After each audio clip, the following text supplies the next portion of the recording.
नमस्कार। आज हम कुछ नोट्स और लेख देख रहे हैं जो भारत पाकिस्तान रिश्तों के एक बहुत ही अहम पहलू पर रोशनी डालते हैं। जी। वो है पानी और ख़ास तौर पर सिंधु नदी प्रणाली पर पाकिस्तान की निर्भरता। हाँ, और ये देखना दिलचस्प है कि कैसे पानी जो जीवन के लिए इतना जरूरी है, वो इन दोनों देशों के बीच एक, आप कह सकती हैं, बड़ा रणनीतिक मुद्दा बन गया है। बिल्कुल, जैसा कि इन दस्तावेजों में बताया गया है। जी।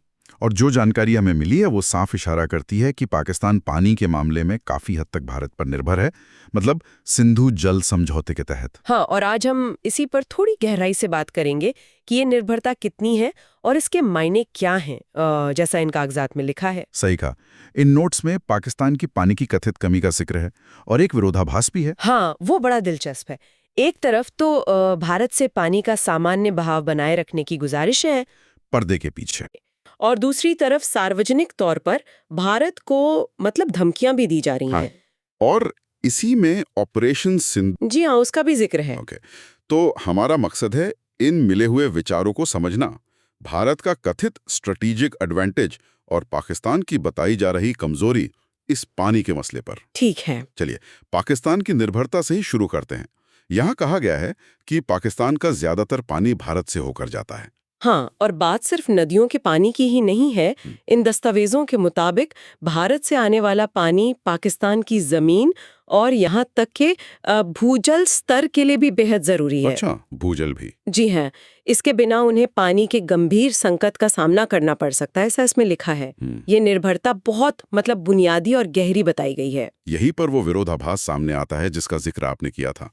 इन लेखों में है कि एक तरफ तो पाकिस्तान के नेता और यहाँ तक कि सेना प्रमुख भी जी अब सार्वजनिक तौर पर भारत को बड़ी बड़ी धमकियां देते हैं, कभी परमाणु बम की तो कभी भारत के बांध तोड़ने की। हाँ, ये बातें सामने आती रहती हैं। और दूसरी तरफ इन्हीं दस्तावेजों का दावा है कि पर्दे के पीछे यही लोग भारत से पानी न रोकने की मिन्नतें करते हैं। बिल्कुल, और यहाँ तर्क ये दिया गया है कि ये जो भौगोलिक निर्भरता है, ये ऐसी है जिसे पाकिस्तान चाह कर भी बदल नहीं सकता। हाँ, ज्योग्राफी तो नहीं बदल सकते। नहीं बदल सकते। और ये भारत को एक मजबूत स्थिति में रखता है, ऐसा सोर्स का मानना है। अब आते हैं भारत की कथित रणनीति पर। ये ऑपरेशन सिंदूर का जिक्र है, क्या है ये? देखिए, सोर्स के अनुसार ऐसा लगता है कि भारत ने अब पानी के इस ताकत को पहचान लिया है और कथित तौर पर पानी के बहाव को नियंत्रित करने के लिए कुछ कदम उठाए हैं। अच्छा। हाँ, और इन नोट्स के अनुसार भारत एक ऐसा सिस्टम बनाने की सोच रहा है जिससे भविष्य में जरूरत पड़ने पर पाकिस्तान के रवैये के हिसाब से पानी के बहाव को कम या ज्यादा किया जा सके। पानी को एक स्ट्रेटेजिक टूल की तरह इस्तेमाल करने की बात। जी, सोर्स में तो यही कहा गया, एक रणनीतिक हथियार की तरह। अच्छा, और जो पाकिस्तान की तरफ से भारतीय बांधों को उड़ाने की धमकियों का जिक्र है, उस पर इन कागजात का क्या कहना है? क्या वो इसे गंभीर मानते हैं? ज्यादा नहीं, उसे ज्यादा गंभीरता से नहीं लिया गया है।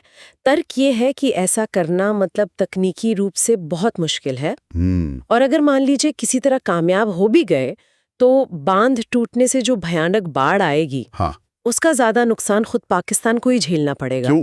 अच्छा, क्योंकि वो बहाव की दिशा में नीचे पड़ता है। जी हाँ, बिल्कुल, डाउनस्ट्रीम है ना, तो पानी तो उधर ही जाएगा। दिलचस्प बात है।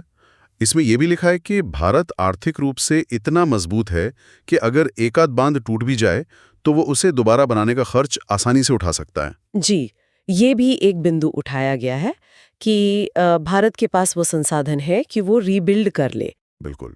और इन लेखों में पिछली भारतीय सरकारों पर भी एक टिप्पणी है। हाँ, कहा गया है कि उन्होंने कथित तौर पर इतने सालों तक पानी के रणनीतिक पहलू पर ध्यान ही नहीं दिया। ये लेवरेज हमेशा से था पर इस्तेमाल नहीं हुआ। सोच का तो यही इशारा है कि इतने मौके आए, पाकिस्तान की तरफ से उकसावे वाली कार्यवाहियां हुई, लेकिन इस पहलू को नजरअंदाज किया गया। तो इसे एक तरह से देर से उठाया गया कदम बताया जा रहा है और मौजूदा सरकार को श्रेय दिया गया है कि उन्होंने इस पहलू को समझा और कथित तौर पर इस पर काम करना शुरू किया। सही कहा, सोर्स में कुछ ऐसा ही संकेत है। तो कुल मिलाकर ये दस्तावेज जो तस्वीर पेश करते हैं वो ये है कि पानी के मामले में भारत के पास पाकिस्तान पर एक स्वाभाविक और बड़ी बढ़त है।